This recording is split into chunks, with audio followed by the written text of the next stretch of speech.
What's up, guys, and welcome back to the UKnowAdamTsang podcast, where you get to know a little bit more about people, passions, and all things business. Super excited today to be interviewing Miss Catherine Blake.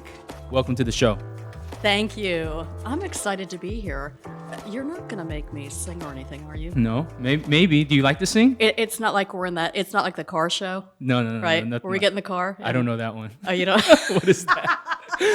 Miss Catherine, you have been involved with a lot of different organizations out there, namely from the Microsoft side of things, IBM. Mm-hmm. You have worked with CEOs across the world. Super excited to have you on the show and very curious about kind of like, your story, how you got there, so forth and so on. Yeah. So, wow. It's a long story. How much time do we have? We have about... we have all day, right? Yes, that's right. That's right. Yeah. So where do I begin? I started my career in tech and working for big corporate giants and found my way into a tech startup before that went under. And that was all up in the Boston area. And then after, it was sort of that pivot point after 9/11, I think a lot of us were evaluating our lives and our values and taking stock. And so my husband and I, we actually relocated further north of Boston, and I started my own consulting business and then got on board with the local university, the University of New Hampshire, in their business college, launched a center there, started teaching as an adjunct, and found my way back to Georgia. Back to Georgia. So you started out Yeah, here? I started in Atlanta. Okay. So you were born in Atlanta. Started in Atlanta, relocated to New England, and boomeranged back. Very nice. Well, we're glad to have you back. Did you like the boomerang part? I love the boomerang part. Okay. All right. You can steal that. That's right. That's right. So what kind of pulled you to tech in the first place? So growing up in Atlanta, I mean, it actually is a cool story. So growing up in Atlanta, we had a couple of major headquarters for IBM, literally right in our backyard. So IBM chose Atlanta for that, it was a big multinational company. It was a strategic place to put a headquarters in a significant location for executives in that city. When was this, the time period? So this was, I was still in high school. Got you. Yeah, absolutely. So Atlanta at that point was already starting to grow. Oh, yeah. Okay. Oh, yeah. Atlanta has always been, sort of a hub for the Southeast. Mm-hmm. And so my neighbors worked for the company, and I literally remember out jogging one day, talking to one of my neighbors, and he's like, yeah, you should really think about, he's like, what do you want to do with your life? And I said, well, I want to see the world. And he said, well, join a global company. And so it was my goal to join a global company. So when I went to college in the Boston area, I made it a point of getting internships from day one. Mm-hmm. So by the time I graduated, I had 4 years of internships. Got you. With major brands. Okay. And it put me in a more competitive place to land a job with a multinational when, upon graduation, as if anyone has a college son or daughter or is at that point in their lives, having that experience under your belt before you graduate, go out there and interview, makes a huge difference. So get your internships, everybody. So get your internships, definitely. Very nice. And yeah, so I ended up landing with IBM. Right out the gate. Was that typical at that point? Were there a lot of people that were able to just kind of like waltz into IBM and get a position? At that time, the unemployment rate was 9.5%. Okay. I was in Boston, where it's a major university town, and every university every May pumps out thousands of really qualified candidates. Mm-hmm. And some of these companies were basically taking their pick from the Ivies and ignoring, so it was really super competitive. Got you. So, but you were able to do it. I was able to fight my way in. That's awesome. Yeah, in a down economy. What was IBM like when you first entered? What's interesting is very diverse, very international. our office was diverse. I mean, you just knew going in, you weren't just working for a local company, you're working for a global company. Wow. Yeah. So I sort of had my first experience with, working in a diverse environment and understanding how important that is from the beginning. What type was that different than, you had multiple different internships at this point, but IBM was the first place where you had like, just multiple different, I guess, races that were working there and so forth and so on. Yeah, we had women in senior executive positions. We had a culturally and racially diverse executive team.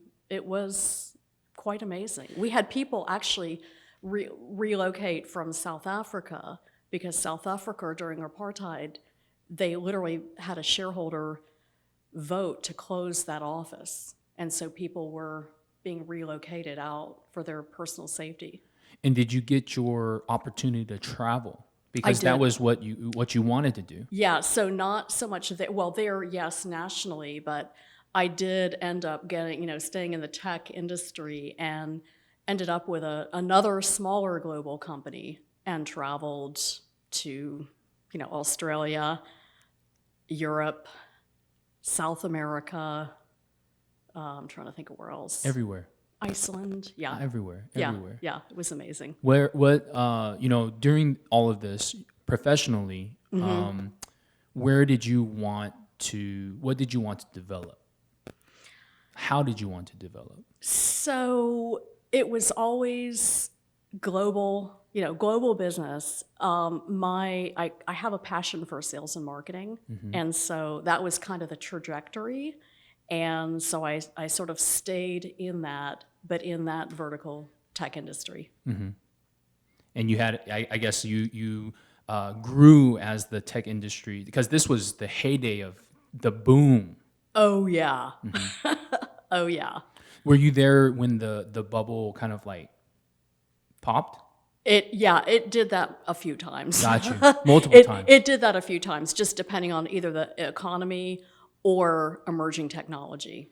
And so from your standpoint, when you're going through that, I guess how does a company react to those type of things when the world is kind of like in this, like, the stock market's free falling, or how does the company react to that? Well, I think companies are getting better at reacting to that. In fact, there's something called the Business Roundtable that is being organized through Fortune magazine, and what they've done is taken the top 25 leaders, corporate leaders in America, and brought them together to talk about, how does shareholder value play into their business agenda? And because being a employee in a revenue-based business or on the revenue side of the house, and being, really the behavior of senior management had a lot to do with the market. So they would lay off entire divisions because the market turned, there was a downturn in the market. So having said that, I think now they're less reactive and they're looking more at the longer term. And what they're trying to do is pull together leadership in a cohort to say, okay, what are we doing about sustainability? What are we doing about diversity? What are we doing about really building the economy? And obviously we have to satisfy our shareholders, but we also have to make sure that we're hiring the best people, keeping them engaged, and really growing the economy. So I feel like the business agenda has changed a bit for the better. That's great. One of the questions I have is, when you are traversing through this time when you're working with all these different companies, what was kind of your bread and butter? Where were you most effective at, or where were you called to do? Were you kind of like, was it just whatever you wanted to do, or was there like a specific task that you were always brought in to handle? Well, that's okay. Yes. So okay, yes is the answer. You asked me about 5 questions in a row. Sure, sorry. Which one am I going to answer? But I'm going to take the toughest question. Sure. So what happened? So I eventually worked myself into a role as a global account manager with an internet company. Okay. And without going into all the details of the company, what they discovered, and I didn't even know I had it myself, but what they discovered about me was I had the ability to turn accounts around. So we had a few salespeople that were kind of churning and burning, and they weren't as interested in the company's growth and Development. yeah, as they were in their personal paychecks. Understood. And so I just took a different approach to the client to say, if the client isn't successful, if we're not adding value to their business, then we really don't deserve to be there. And it's a highly competitive industry. And so we have to earn our way in there every day. And we have to earn our place at their table every single day. And so with that spirit, what was happening is some of my peers were being removed from accounts, and they were putting me on those accounts, and I was going into those accounts and sometimes doubling and tripling their business. Wow. And that required a lot of hard work. And, there was a year or so where I didn't even hit my revenue target, but they took care of me because they knew that I was keeping them from lawsuits, preventing lawsuits where the client was so upset that they were just ready to throw it over the wall to their counsel. And, somebody had to go in there and say, okay, let's just be honest here. We made some mistakes, and we're gonna get this fixed for you. What do you think causes that? Because every company goes through this period of time that sometimes the employees are more interested in their self. Right. What they get from it. Yeah. As opposed to the benefit of the company. How come you've been able to take an approach where you care more about the betterment of the company? What is your, stance on that? Yeah, I guess my stance on it is it's not about me. It's really not about me. Yes, I enjoy having a good lifestyle, but at the end of the day, it's more about having impact. And I would say I've defined my life around impact and making a difference and serving. And so that's kind of how I live and I lead as best as I can. And so would you be responsible of potentially taking people that don't have that type of mentality and, maybe potentially shifting them to something that is more impactful? Or do you think, I guess my question is, when you're dealing with maybe people that have that type of mentality, is there no hope for them?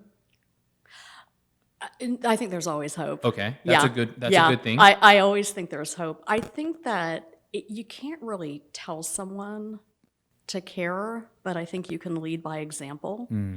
And I feel like with enough leadership development that a lot of people just they don't have role models. They don't have good role models. And so if they go to enough leadership training and they look at these amazing leaders where it's not just about what's in their bank account or what they've generated, but it's about the character of that person and the impact that they've had. So yes, the success they've perhaps had in business or in whatever they're leading, but also the impact they've had and what everyone else says about them, the indelible reputation. The indelible mark that they're leaving on in their corporate cultures, in their communities, in their circles. And so if we can try to put more examples out there and mentor people and bring people along, I feel like that can shift things. But if their examples are boiler room, yeah, that's right. Then that's all they know. That's right. Right. That's right. Wow, that's extremely powerful. Being placed into those difficult situations where you have like a client that is flipping out, and then being able to assess the situation and also bring value and ultimately changing that for the positive for our organization. That's extremely, extremely powerful. And then you took that same kind of mentality, and then you started going off on your own to develop what? Like you said, you have 2 consulting companies. Right. So yeah. So after the whole 9/11 thing, the dot-com that went under, and actually, I'm going to answer a different question that Okay, you please. haven't Yes. asked, because you're reminding me of something really important. Of course. So I always ask when I meet entrepreneurs, what inspired you to start your company? And one of the things that happened to me throughout this, in my career up until that point, is there was a lot of corporate, I'm going to call it white collar crime, for lack of a better. What does that mean? Well, what it means is I worked for a couple of companies where literally the things they were doing were illegal. Oh, wow.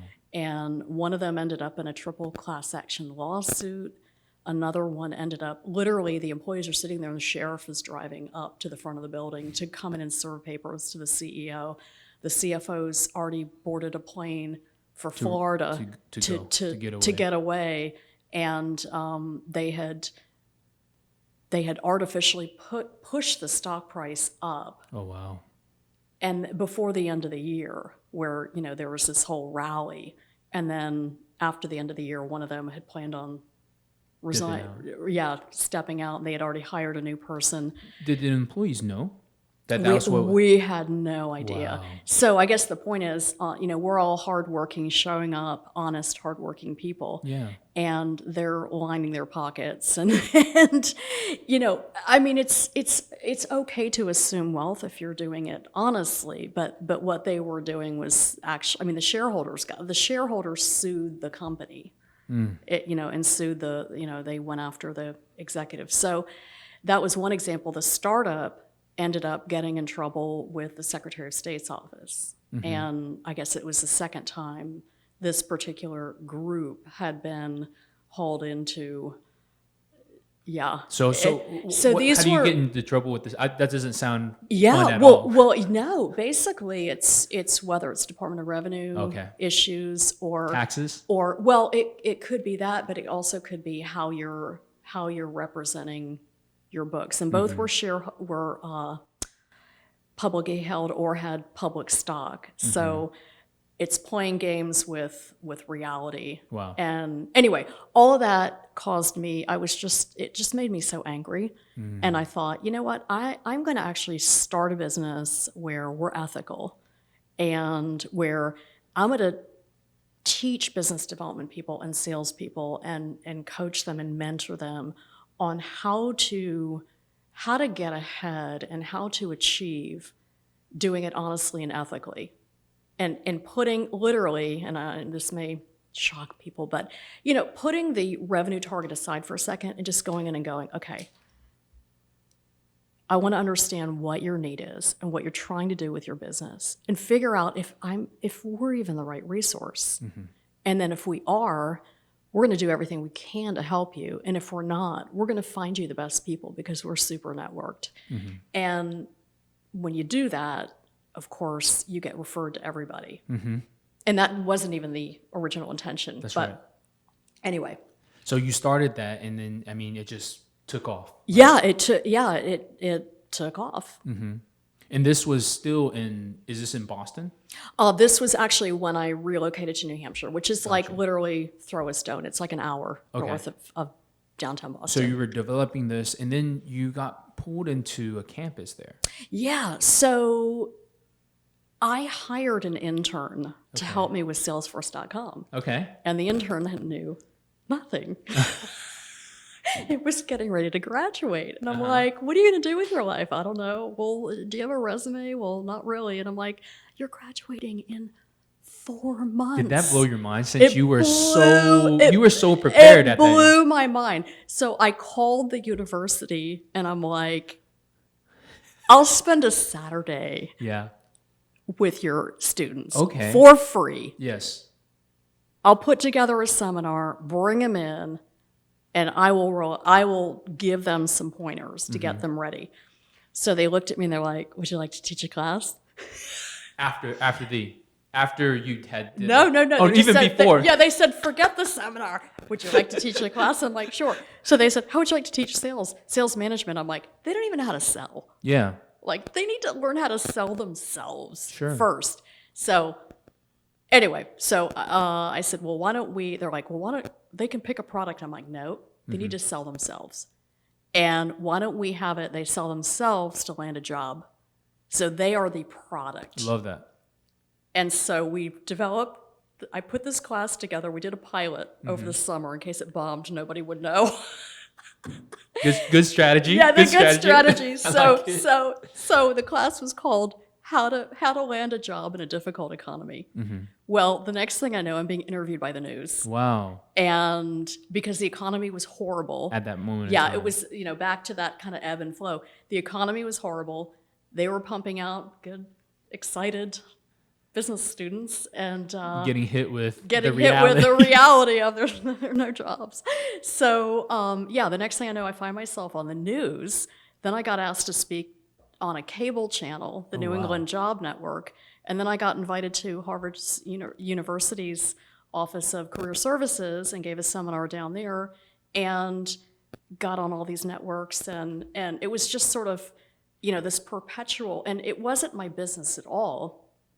But I was teaching the class, and it just kind of the word I got asked to speak all over, and people just wanted to know, how can I differentiate myself?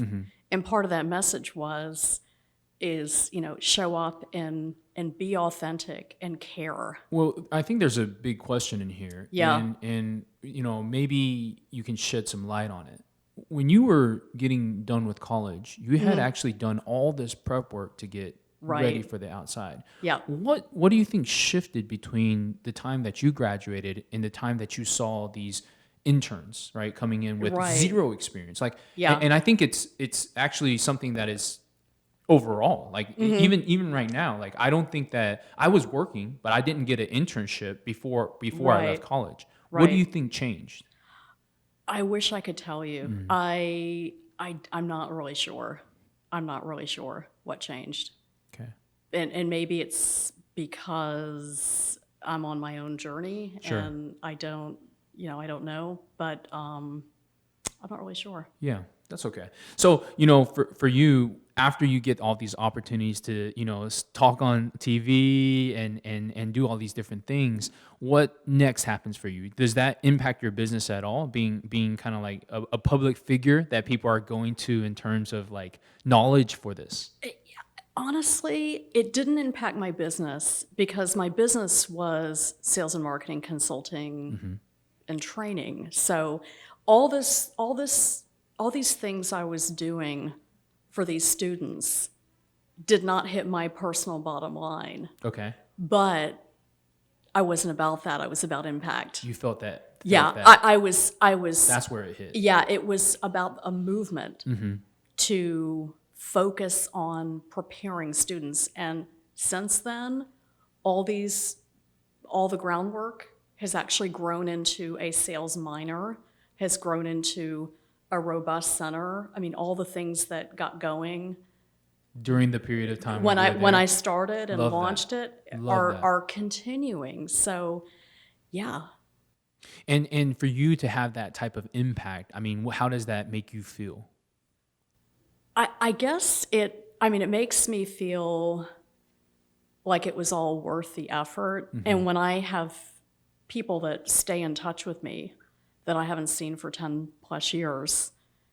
Because of that. Yeah, I guess, when you invest in people and they know you care, it's not for your personal gain, but you care enough about them to want them to succeed. It makes a huge difference. I love that. Yeah. I love that. And in a weird way, I guess in a strange way, I think it's legacy building. As small as that is. So let's kind of deep dive. I know you have like an entire course built out for this. Yes. But for you, how do you, if you were, maybe some graduates are watching right now that are in college, how do you lay down a good foundation for them? What are the things that they should be looking out for in order to be prepared for the job market currently? Yeah, definitely for university students and even for alums. So even if alums, a lot of universities, if you're a recent alum, you can actually go back to career services. I think the career services on most college campuses I've experienced are amazing. They're good, solid people. They care about students. They really are in it to see those students succeed.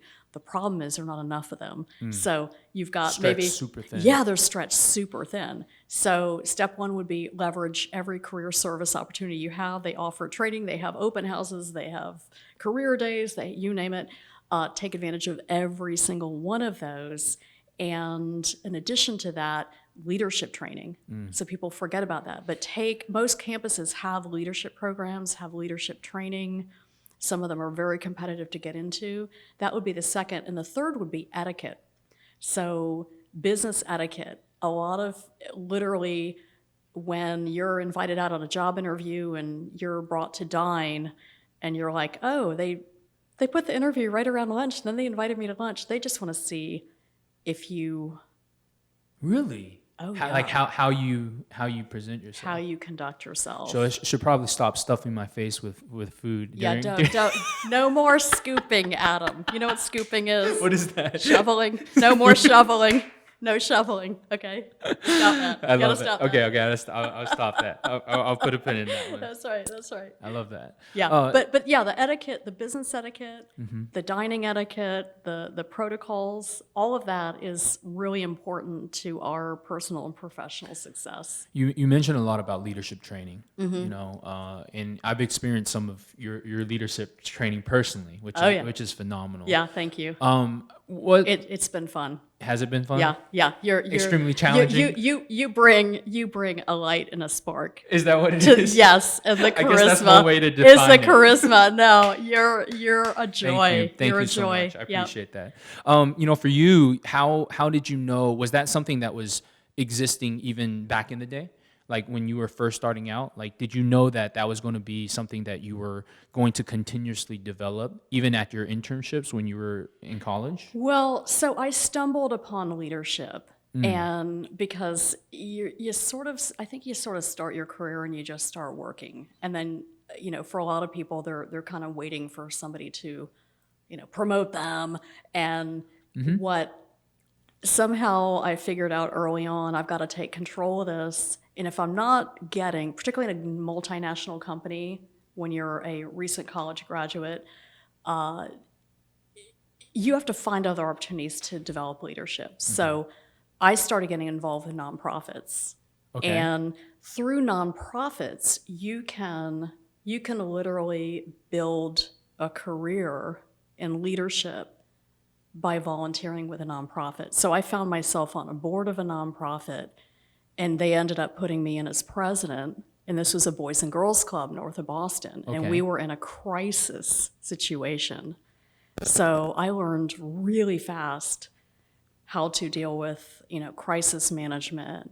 And of course, this is an organization where you've got Department of Family and Children Services involved.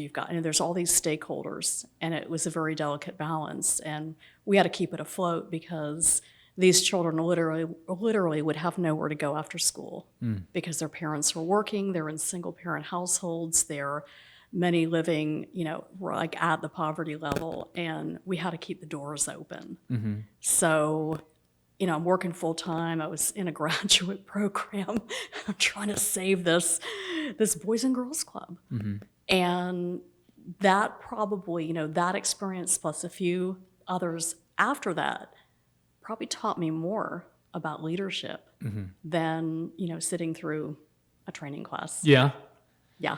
I think it's also interesting because it is volunteer work. You know, Yeah. there's not a monetary Right. like thing that's attached to that. So Right. you have to do it because you're passionate about it. Exactly.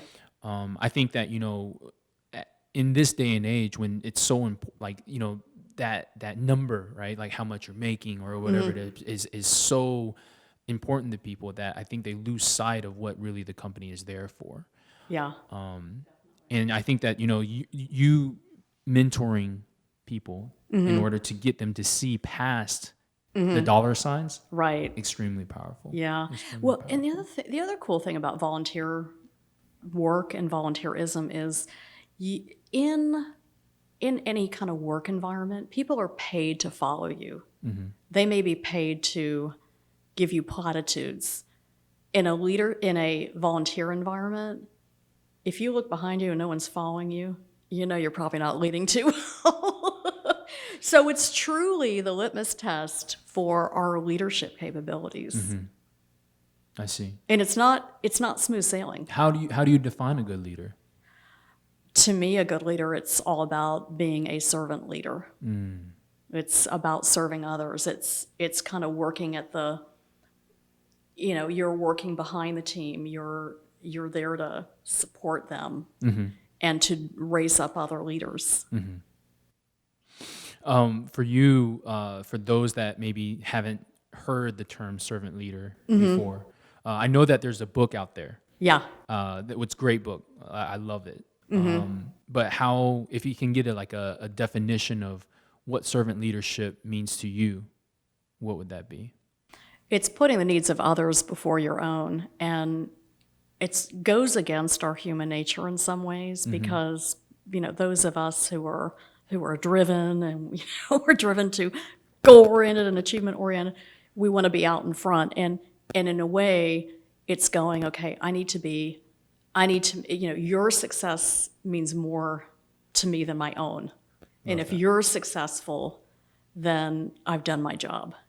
And then even more, if you then go on to do it for somebody else, because where there is knowledge, where somebody's invested in us, we now have a responsibility to invest in somebody else. What percentage of companies out there have this type of model versus the old school model of where the CEOs are embezzling or what would you say? What's the trend? I really don't know. I feel like what happens in a lot of companies is they take what they call the high potential, the high pose is the kind of the acronym, the high potential, and they sort of pull them off to the side and they go, hey, Adam, we're going to put you through this fast track program.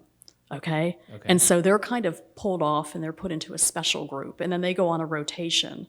So we're going to teach you accounting, and we're going to teach you management. And so they would rotate you almost like an intern through for a year. So you learn every aspect of the business, and then they're going to say, yeah, you really had a strength in accounting, so we're going to put you over here, but you're going to be in a special category as a fast track up to the executive ranks. So. But then everyone else just kind of comes in and does their job. So for a lot of people, they have to seek it out themselves. Sure. So you're talking about how people get up to the executive level. Right. Yeah.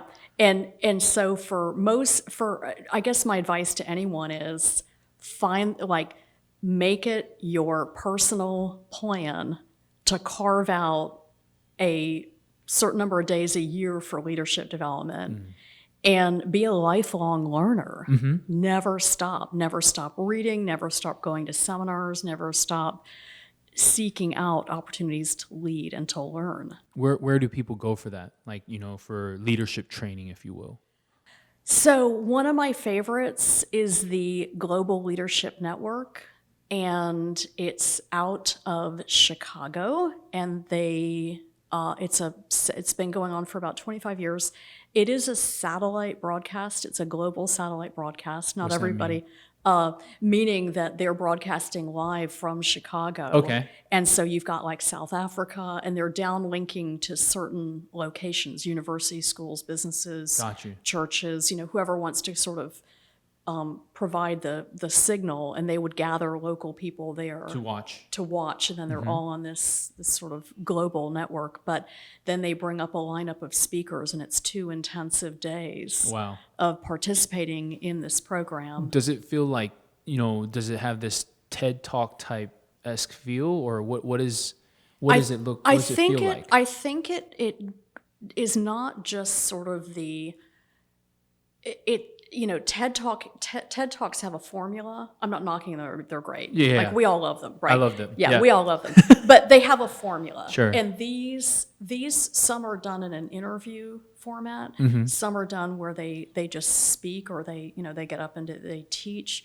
But it also gets into the fact that we're not one-dimensional. We are both spiritual and we're both working from our mind, but we're also working from the heart and from our core beliefs, and our behaviors and our leadership really stems from here, from the heart, and that drives our behaviors.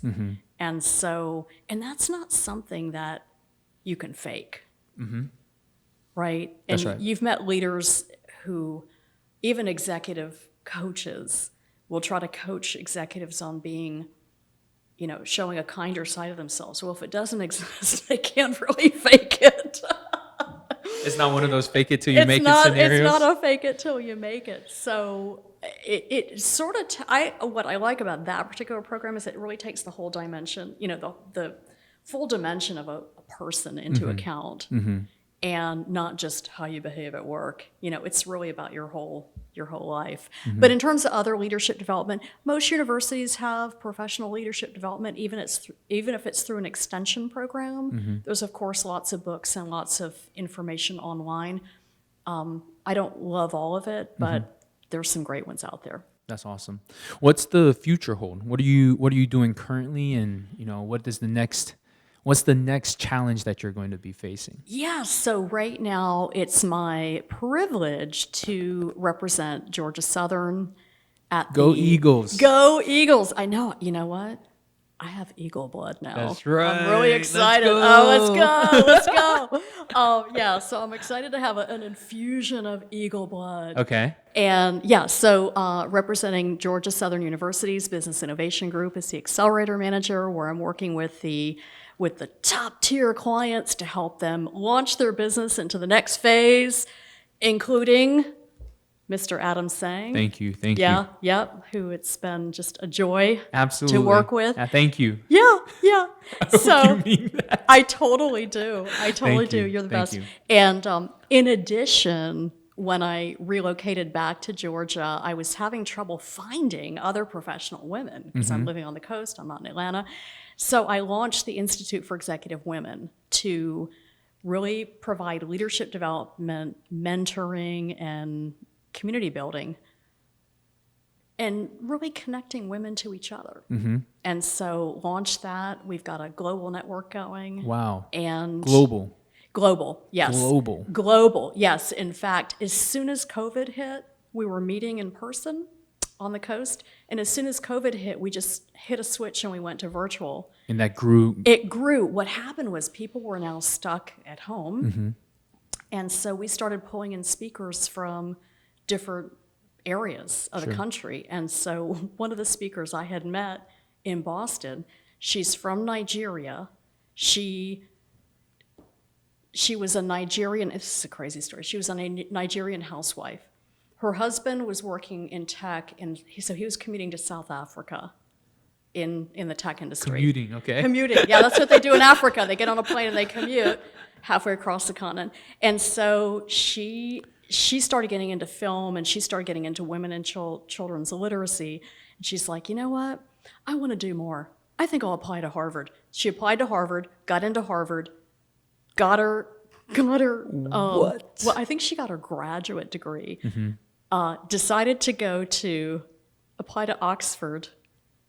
Applied to Oxford, got into Oxford. Now she's working at Oxford. Makes it seem so easy, huh? She's just Awesome. an extraordinary. And so now she's in charge of this program through the continent of Africa, helping with women and children's literacy, which is her passion. So I met her in Boston, and we've stayed connected, and I reached out to her and I said, hey, how would you like to speak for the Institute for Executive Women? Would love to. Would love to. Okay. In her British accent. And so we got her on one of our video calls, our Women's Power Breakfast. The next thing I knew, I had all the women in Nigeria on the call. Love it. All the women in the UK, Canadians. We've got a lady in Iceland, down the East Coast, back into Georgia. So it just turned into this whole international. And then they stayed with us. Through all of it. Yeah, through all of it, through awesome. the different seminars and events that we had. So it was pretty incredible. Well, Ms. Catherine, I wanted to thank you for your time. Sure. I mean, for me, I think that the work that you put into the world is so valuable. Thank you. Right? Thank being you. able to make a change in people's lives, and unfortunately that had to come at the expense of you experiencing some maybe not so great things during your career. Yeah. But the end result is that you are putting out just good into the world. And I am very thankful for that. That's the way that I run my businesses. That's the way I believe that, things should work. Business doesn't have to be this really like tricky and foxy and conniving, like who can, outdo each other. I think it could be really powerful to do good for the world. Yeah. Thank you. And I wanted to thank you for that. Thank you. Appreciate you coming to the show. Yeah. Thank you for dropping some bombs of knowledge. How do people get in touch with you? Yeah, so you can either reach me at Georgia Southern's Business Innovation Group or on LinkedIn, Catherine Blake, or Catherine with a C, or through the Institute for Executive Women. Thank you for your time. Thank you, Adam. I appreciate it. I had fun. I had fun too. Did you have fun? I had an awesome time. Yeah, you're awesome. Thank you. Are we done? I think we're done. Have you cut? Not yet. Oh, should I smile? You can. Thanks, everyone. Oh, yeah. How did I look? Was You look good. Was this the right? Green was the color. Was the right color? Green for money. That's awesome. Wait, we missed. Cool. That's the show. You're hilarious. Thank you.